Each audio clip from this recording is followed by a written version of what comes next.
Hello guys, আজকে recipe দই চিংড়ি। প্রথমে আমি চিংড়ি মাছগুলোকে ধুয়ে নিয়ে নেব। এবার 200 গ্রাম মতো টক দই নিয়ে নেব।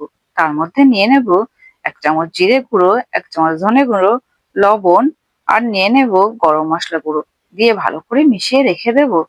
কড়াইয়ে তেল নিয়ে তার মধ্যে শুকনো লঙ্কা দিয়ে দেব, আর দিয়ে দেব গরম মশলা আর একটু জিরে ফোড়ন। দিয়ে নাড়িয়ে তার মধ্যেই দিয়ে দিলাম পেঁয়াজ আর লঙ্কা বাটা, দিয়ে একটু নাড়িয়ে নেব। নাড়িয়ে আদা রসুনের পেস্টও দিয়ে দিলাম। দিয়ে ভালো করে একটু কষিয়ে নেব। একটু কষানো হয়ে গেলে তার মধ্যে দইয়ের যে পেস্টটা রেখেছিলাম সেটা ঢেলে দিলাম। দিয়ে একটু ভালো করে কষিয়ে নেব।